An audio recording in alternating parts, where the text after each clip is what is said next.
Good evening. Thanks for joining us tonight. On day 2 of the Alberta social workers strike, some big problems at the Yellowhead Youth Centre in Edmonton. Management has taken the place of striking counsellors, and they've so far been unable to keep control. Police were called out to the centre 3 times overnight because of disturbances. By this morning, 1 male and 4 females had been charged with offences ranging from theft to assault. A number of the youths are believed to have run off.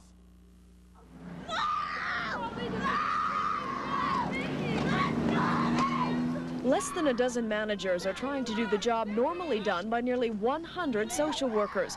And kids at the shelter say the situation has gotten out of control. All hell has gone loose. It's like staff can't control us. And it's like the staff think they can do our own staff's jobs, and they can't. The kids here, they're getting restrained left and right. Staff are saying they're not restraining, and there's bruises everywhere, and then they call the cops in to use as childcare staff. I've got a bruise on my neck from getting thrown up against the window and hitting my head or my neck on the board. And he hurt my arm because he wouldn't loosen up. And he said we're going to be eating the carpet if we don't settle down. At least 20 of the youths say they slept in a park last night rather than return to the shelter. And there are conflicting reports about just how many residents are still AWOL. Social services staff claim 16 kids are missing. The police estimate the number closer to 40. Police are playing a high-profile role in the labor dispute, keeping a close eye on activity along the picket line. We require that you don't have any influence on the children. The only influence we're having is positive influence to tell them to calm down and behave and not do things like climb on the roofs, climb on cars. We're telling the kids to go to school. We're telling them to be careful crossing the roads. I mean, that's the influence we're having on the kids. After a tour through the facility, the social services minister promised more temporary staff, and a team of security personnel is already on site.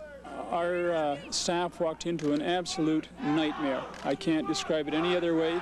They've provided yeoman service. They've been at considerable risk this last day and a half. The minister downplayed reports of vandalized rooms, stolen files, and missing keys, calling the damage only moderate. Jane O'Connell, Eyewitness News.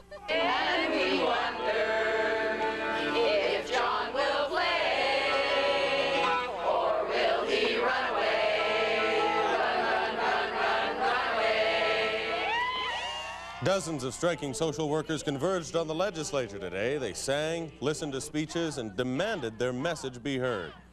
The government hasn't yet decided whether it should go after a court injunction to force the illegal strike to end.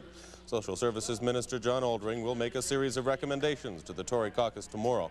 Today, though, he wasn't giving any hints about legal action. Make these recommendations directly to my cabinet colleagues, and it's just not appropriate for them to pick up a newspaper or listen to a radio station or watch the TV to find out what they should be finding out firsthand from me. Earlier today, Labour Minister Elaine McCoy said that court action may depend on what happens at the Yellowhead Youth Centre and at other facilities in the province.